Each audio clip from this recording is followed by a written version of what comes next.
السلام علیکم ورحمۃ اللہ وبرکاتہ۔ ناظرین، اس وقت حکومت ایک نیا بل لے کر آئی ہے اور اس بل کے اندر وقف کا جو قانون ہے اس کے اندر ترمیم کیا گیا ہے اور تقریباً 40 ترمیمات اس بل کے اندر کیا گیا ہے، اور اس بل کے ذریعے حکومت یہ ظاہر کرنے کی کوشش کر رہی ہے کہ وہ اس کے ذریعے مسلمانوں کے حقوق کو محفوظ کرے گی، اور حکومت اس کے ذریعے وقف کی جو جائیداد ہے اس کی حفاظت کرے گی۔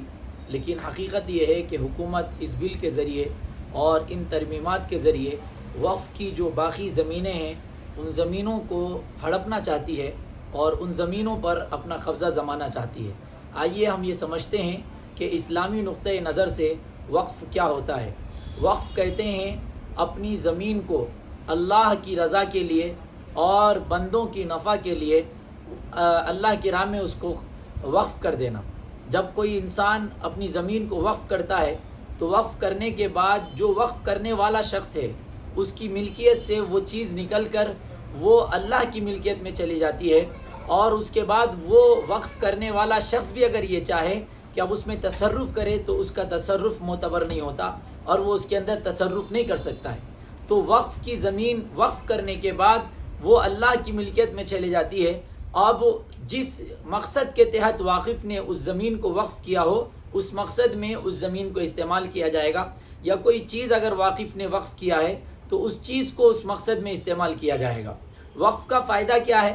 وقف کرنے سے جو وقف کی جائیداد ہے، وقف کے ذریعے جو سامان حاصل ہوتا ہے اس سے لوگوں کا فائدہ ہوتا ہے، اور لوگوں کے فائدے میں لوگوں کے نفع کے لیے اس کو استعمال کیا جاتا ہے۔ وقف کی بعض حضرات مسجد کے لیے اپنی زمینیں وقف کرتے ہیں، بعض حضرات مدارس کے لیے، اسی طریقے سے اسکول، کالج اور تعلیم گاہ اور اسی طریقے سے اسپتال وغیرہ وقف کی زمین پر بنائی جا سکتی ہے، یعنی جس مقصد کے لیے واقف نے اس کو وقف کیا ہو۔ تو وقف کی زمین کو اگر صحیح استعمال کرے تو اس کے ذریعے بہت سے لوگوں کو نفع پہنچایا جا سکتا ہے اور بہت سے غریبوں کی غربت کو ختم کیا جا سکتا ہے۔ تو وقف کا بہت بڑا فائدہ ہے۔ شریعت اسلام میں وقف کی بڑی اہمیت بیان کی گئی ہے، اور علماء یہ لکھتے ہیں کہ اسلام سے پہلے وقف کا نظام نہیں تھا۔ اسلام ہی ایک پہلا مذہب ہے جس نے وقف کے نظام کو قائم کیا، اور وقف کی فضیلت کو اسلام کے اندر بیان کیا گیا ہے۔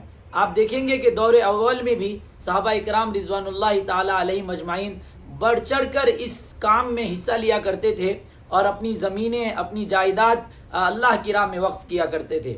جب پارے 4 کی پہلی آیت لن تنالوا البر حتی تنفقوا مما تحبون نازل ہوئی کہ تم کامیابی اس وقت تک کامیابی کو نہیں پہنچ سکتے جب تک کہ اپنا پسندیدہ مال اللہ کی راہ میں خرچ نہ کرو۔ حضرت ابو طلحہ انصاری رضی اللہ تعالیٰ عنہ حضور صلی اللہ علیہ وسلم کی خدمت میں حاضر ہوتے ہیں اور حضور سے یہ دریافت کرتے ہیں کہ اے اللہ کے نبی، کہ اللہ تعالیٰ نے ایسا کہا ہے کہ جب تک اپنا پسندیدہ مال اللہ کی راہ میں خرچ نہ کیا جائے تب تک نیکی کو نہیں پہنچ سکتے۔ حضور نے فرمایا کہ ہاں، اللہ تعالیٰ اسی طرح ارشاد فرماتے ہیں۔ حضرت ابو طلحہ رضی اللہ تعالیٰ عنہ نے حضور کو گواہ بنایا اور کہا کہ اللہ کے نبی، میرا جو یہ باغ ہے بیروہا، یہ باغ مجھے تمام اپنے مالوں میں سے زیادہ پسندیدہ ہے، میں اس کو اللہ کے لیے وقف کرتا ہوں۔ اب اس کو آپ جیسے چاہے مومنوں کے نفع کے لیے اور خیر کے کام میں استعمال کر سکتے ہیں۔ اسی طریقے سے جب مسلمان مکے سے ہجرت کر کے مدینہ آئے تو مدینے میں میٹھے پانی کا کنواں نہیں تھا۔ ایک کنواں تھا بئر روما، اور وہ بعض روایت کے مطابق کسی یہودی کا تھا اور بعض روایت کے مطابق ایک غریب صحابی کا تھا۔ تو وہ اس کنویں سے پانی دینے کے بدلے میں پیسے لیا کرتے تھے، جس کی وجہ سے مسلمانوں کو بڑی دقت ہوتی تھی۔ حضور صلی اللہ علیہ وسلم نے ان سے کہا کہ یہ کنواں جو ہے وقف کر دو، یا یہ کہ فروغ کر دو۔ تو انہوں نے فروغ کرنے سے منع کیا، اور انہوں نے کہا کہ یہ کنواں اگر میں دے دوں تو پھر میری آمدنی کا ذریعہ ختم ہو جائے گا، یہ کنواں میری آمدنی کا ذریعہ ہے۔ حضور صلی اللہ علیہ وسلم نے مسلمانوں میں اعلان کرایا اور کہا کہ ہے کوئی شخص جو اس کنویں کو مسلمانوں کے لیے خرید کر وقف کرے جس کے بدلے میں اللہ تعالیٰ اس کو جنت عطا کرے۔ حضرت عثمان غنی رضی اللہ تعالیٰ عنہ حضور کی خدمت میں حاضر ہوتے ہیں اور حضور سے دریافت کرتے ہیں کہ اللہ کے نبی، اگر میں اس کنویں کو خرید کر وقف کر دوں مسلمانوں کے لیے تو کیا مجھے بھی یہ ثواب عطا ہوگا؟ حضور نے فرمایا کہ ضرور آپ کو بھی یہ ثواب ملے گا۔ حضرت عثمان غنی رضی اللہ تعالیٰ عنہ نے اس کنویں کو خرید کر مسلمانوں کے لیے وقف کر دیا۔ بہت سی جائیداد جو حضرت عثمان غنی رضی اللہ تعالیٰ عنہ نے اس زمانے میں یعنی آج سے 1400 سال پہلے وقف کیا تھا، وہ وقف کی زمینیں، وقف کی وہ چیزیں آج تک موجود ہے، اور اس کی آمدنی مسجد نبوی میں استعمال ہوتا ہے۔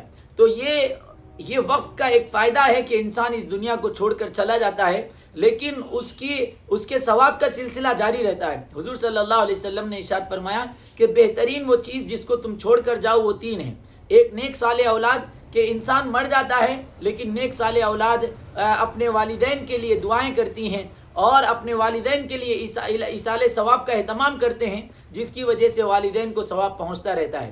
اسی طریقے سے حضور نے فرمایا کہ علم نافع چھوڑ کر جاؤ، کوئی کتاب لکھ دیا جائے یا کوئی شاگرد اپنا تیار کر دیا جائے کہ انسان اس دنیا کو چھوڑ کر چلا بھی جائے تو ان کے شاگردوں کے ذریعے وہ علم پھیلتا رہے اور سینہ بسینہ لوگ اس کو حاصل کرتے رہیں، اس طرح ثواب کا سلسلہ جاری رہتا ہے۔ پھر حضور نے فرمایا کہ کوئی ایسا کام کر کے جائے کہ انسان کے جانے کے بعد بھی لوگ اس سے نفع حاصل کرتے رہیں۔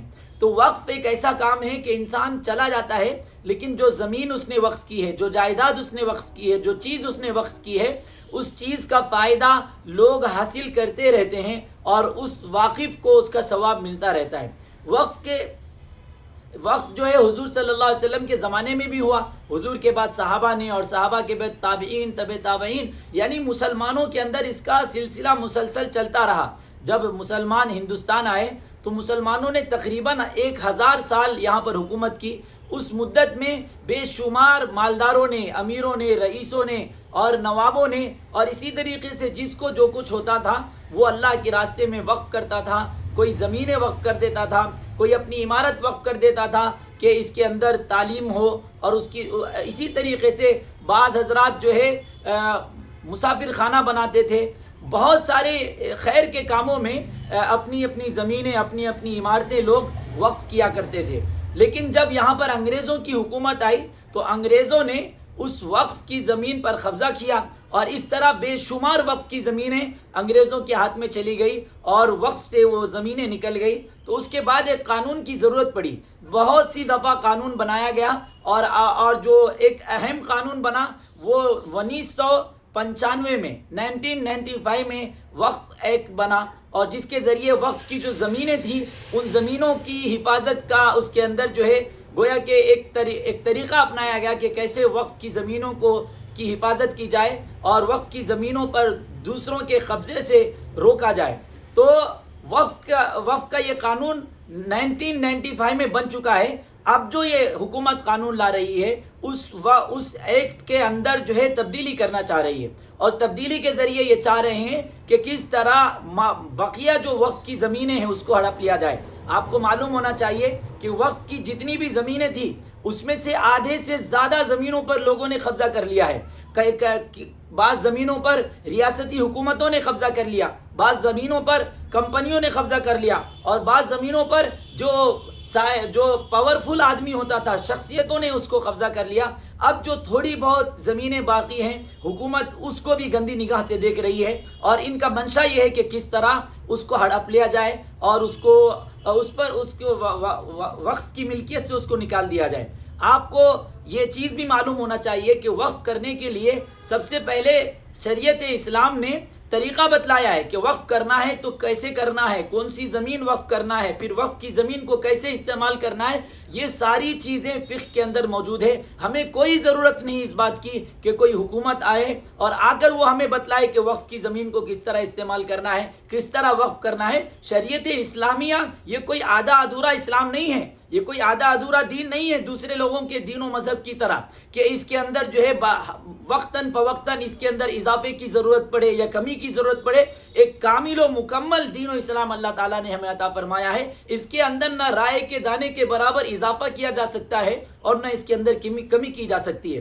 اللہ نے پورا وقف کا ہم کو نظام بتا دیا کہ جس زمین کو وقف کرنا ہے وہ زمین واقف کی اپنی ملکیت ہونی چاہیے۔ ایسا نہ ہو کہ دو لوگوں میں جھگڑا چل رہا ہے، اب ایک شخص جس کا قبضہ ہے اس نے دیکھا کہ اب یہ فیصلہ دوسرے شخص کے حق میں آ جائے گا تو اس نے اس زمین کو وقف کر دیا، تو ایسی زمینیں وقف نہیں ہوتی ہے جب تک کہ یہ یقین نہ ہو جائے کہ جو آدمی وقف کر رہا ہے یہ زمین اسی کی ہے۔ جب اس کی اپنی زمین ہوگی اور وہ وقف کرے گا تب وہ وقف ہوگا۔ اسی طریقے سے وقف کا ایک اصول یہ ہے کہ واقف جس مقصد کے تحت اپنی زمین کو وقف کرے اس زمین کو اسی مقصد میں استعمال کرنا ہے۔ مثال کے طور پر کسی نے اپنی زمین یا اپنی عمارت جو ہے مدرسے کے لیے وقف کی، تو اب اس کو ہم مسجد میں استعمال نہیں کر سکتے، قبرستان میں استعمال نہیں کر سکتے۔ اسی طریقے سے کسی آدمی نے اپنی زمین کو قبرستان کے لیے وقف کی تو اس کو ہم مسجد میں یا مدرسے میں استعمال نہیں کر سکتے۔ جس مقصد کے لیے اس زمین کو وقف کیا گیا ہے اسی مقصد میں اس کو استعمال کرنا ہے۔ لیکن اب جو یہ حکومت ہے، یہ حکومت جو ہے طرح طریقے سے اس کے اندر جو شیخیں بنائی ہیں انہوں نے اور جو تبدیلیاں کی ہیں، وہ ساری تبدیلیاں یہ جو وقف کے اصول ہے ان اصول کے برخلاف ہے۔ آپ دیکھیں کہ ایک اصول اس کے اندر یہ ہے کہ اگر کوئی نو مسلم نیا مسلمان اگر وقف کرنا چاہتا ہے تو ضروری ہے کہ کم سے کم وہ 5 سال پہلے کا مسلمان ہو۔ یعنی کوئی بھی وقف کرنا چاہے اپنی زمین یا اپنی عمارت تو اس کے لیے ضروری ہے کہ وہ 5 سال پہلے سے مسلمان ہو۔ اب آپ دیکھیں کہ جب کوئی نو مسلم کوئی انسان مسلمان ہوتا ہے تو دینی جذبہ اس کا جاگتا ہے، اب وہ یہ سوچتا ہے کہ پوری عمر میری گناہوں میں گزر گئی، اب جو زمین جائیداد ہے میں اللہ کے راہ میں خرچ کرتا ہوں، اور وہ پوری زمین اللہ کے راہ میں وقف کر دیتا ہے۔ جیسے ہی مسلمان ہوتا ہے فوراً وقف کر دیتا ہے۔ حکومت یہ کہہ رہی ہے کہ اگر کسی شخص نے اس طرح وقف کیا تو اب وہ وقف نہیں ہوگا۔ یعنی اگر 5 سال سے پہلے کوئی وقف کرتا ہے تو اس وقف کا اعتبار ہی نہیں ہے۔ اب آپ دیکھیں کہ زمانے مغلیہ سلطنت کے زمانے میں یا اس کے بعد اب تک جتنے لوگوں نے وقف کیا ہوگا، اب جس میں یہ معلوم نہیں ہوگا کہ 5 سال پہلے سے وہ مسلمان تھا، اب حکومت دھیرے سے اس کو جو ہے اپنے قبضے میں لے گی۔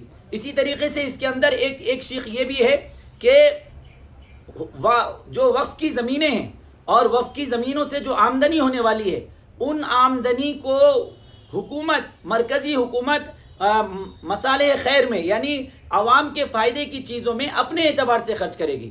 یعنی واقف کسی بھی کام کے لیے وقف کرے اس سے کوئی اعتبار نہیں ہے۔ میری مثال کے طور پر ایک زمین ہے، میں نے اپنی زمین وقف کی کہ اس کے اندر تعلیم ہو اور بچے یہاں پر آ کر تعلیم حاصل کریں، لیکن اب حکومت کہہ رہی نہیں اس کا کوئی اعتبار نہیں ہے، اب ہم ہماری مرضی سے جیسے چاہیں گے اس کو خیر کے کام میں استعمال کریں گے۔ تو ارے بھائی اگر آپ کی مرضی چلانی ہوتی تو میں زمین وقف کیوں کروں گا؟ میں حکومت ہی کو گفٹ کر دوں گا کہ بھئی یہ میری زمین ہے، آپ اس کو لے لیجئے، یہ آپ کے لیے گفٹ ہے، آپ جیسے چاہے استعمال کریں۔ تو یہ اس طریقے سے آپ دیکھیں کہ کس قدر یہ وقف کی زمینوں پر نگاہیں جمع بیٹھے ہیں اور کس قدر یہ چالاکی کے ساتھ وقف کی زمینیں کو ہڑپنا چاہ رہے ہیں کہ وقف کی آمدنی جو آئے گی اب یہ واقف کے منشے کے مطابق نہیں رہے گی، بلکہ یہ اب مرکزی حکومت کے منشے کے مطابق وہ یتیموں پر، بیواؤں پر اور غریبوں پر خرچ کریں گے۔ بھائی میں نے میری زمین ہے، میں اپنی زمین میں چاہے تو اپنے اولاد پر وقف کروں، چاہے تو میں کسی کے لیے بھی وقف کروں۔ آپ کون ہوتے ہیں اس میں فیصلہ کرنے والے کہ آپ جو ہے یتیموں پر خرچ کریں گے؟ میری مرضی ہے، میں چاہوں تو یتیموں پر خرچ کروں گا، میں چاہوں تو بیواؤں پر خرچ کروں گا، میں جس پر چاہوں اس پر خرچ کروں گا، میں کسی بھی خیر کے کام میں خرچ کر سکتا ہوں، تعلیم گاہیں بنا سکتا ہوں، مسجدیں بنا سکتا ہوں، مدرسے بنا سکتا ہوں، قبرستان کے لیے خرچ کر سکتا ہوں۔ یہ فیصلہ تو میں کروں گا۔ حکومت کون ہوتی ہے فیصلہ کرنے والی کہ شریعت میں کیا ہوگا، اسلام میں کیا ہوگا، وقف کس طرح کریں گے، کس طرح کریں گے تو وقف ہوگا، کس طرح کریں گے تو نہیں وقف ہوگا؟ یہ تو خالص اسلامی مسئلہ ہے، یہ تو خالص اسلامی باتیں ہیں۔ یہ باتیں، ان باتوں کے اندر حکومت کا آنا یہ کسی بھی اعتبار سے درست نہیں ہے۔ ایک شق حکومت نے یہ لگائی کہ وقف بورڈ جو وقف کے سلسلے میں جتنی بھی کمیٹیاں بنیں گی ان کمیٹیوں میں کم سے کم 2 لوگ غیر مسلم ہوں گے۔ تو یہ کیسی بات ہوئی؟ آپ دیکھیں کہ مثال کے طور پر ایک زمین ہے، وہ مندر کی زمین ہے، اب وہاں میں کیا کروں گا جا کر کے اس زمین میں کیا کرنا ہے؟ اس زمین کا فیصلہ مندر کے پجاری کریں گے، ہندو لوگ کریں گے۔ ایک زمین ہے جو چرچ کی زمین ہے، اب اس زمین کو کہاں استعمال کرنا ہے اس کا فیصلہ عیسائی کریں گے۔ ایک زمین ہے جو گرودوارے کی زمین ہے، اس کو کس طرح استعمال کرنا ہے اس کا فیصلہ سکھ لوگ کریں گے۔ ہم وہاں جا کر کیا کریں گے؟ تو جب سکھ کے معاملے میں کوئی دوسرا نہیں آتا، ہندوؤں کے معاملے میں کوئی دوسرا نہیں آتا اور نہیں آنا چاہیے، تو پھر مسلمانوں کے معاملے میں کوئی دوسرا کیوں آ رہا ہے؟ وقف ایک اسلامی مسئلہ ہے، ایک اسلامی تصور ہے۔ وقف کا تصور دوسرے لوگوں میں نہیں ہے، یہ اسلامی تصور ہے۔ اس اسلامی تصور کے اندر، اسلامی مسئلے کے اندر حکومت کا داخل ہونا اور حکومت کا جو ہے دخل اندازی کرنا یہ سراسر ظلم ہے، ناانصافی ہے، غلط ہے، اور یہ ہمارے ملک کی جمہوریت کے بھی خلاف ہے، آئین کے بھی خلاف ہے۔ ملک کا آئین کسی کو بھی اس بات کی اجازت نہیں دیتا کہ وہ کسی کے مذہب کے اندر مداخلت کرے، اور یہ چیزیں سراسر ہمارے مذہب کے اندر مداخلت ہے، لہذا ہم اس کو بالکل بھی برداشت نہیں کرتے۔ مسلمانوں کو چاہیے کہ مسلمان آئین کے دائرے میں رہ کر اور جو ہے پورے رعایت کے ساتھ، قانون کی رعایت کے ساتھ اس بل کی مخالفت کریں، اور اللہ کا فضل ہے کہ پارلیمنٹ میں ابھی یہ بل پاس نہیں ہو پایا ہے۔ آپ دعا بھی کرتے رہیں کہ اللہ تعالیٰ اس بل کو پاس ہونے سے روکے، اور مسلمانوں کی جو وقف کی جائیداد ہے اللہ تعالیٰ اس کی حفاظت فرمائے، اور ان تمام جائیداد کو اللہ تعالیٰ مسلمانوں کے خیر کے کاموں میں استعمال کرنے کی توفیق عطا فرمائے۔ وآخر دعوانا الحمدللہ۔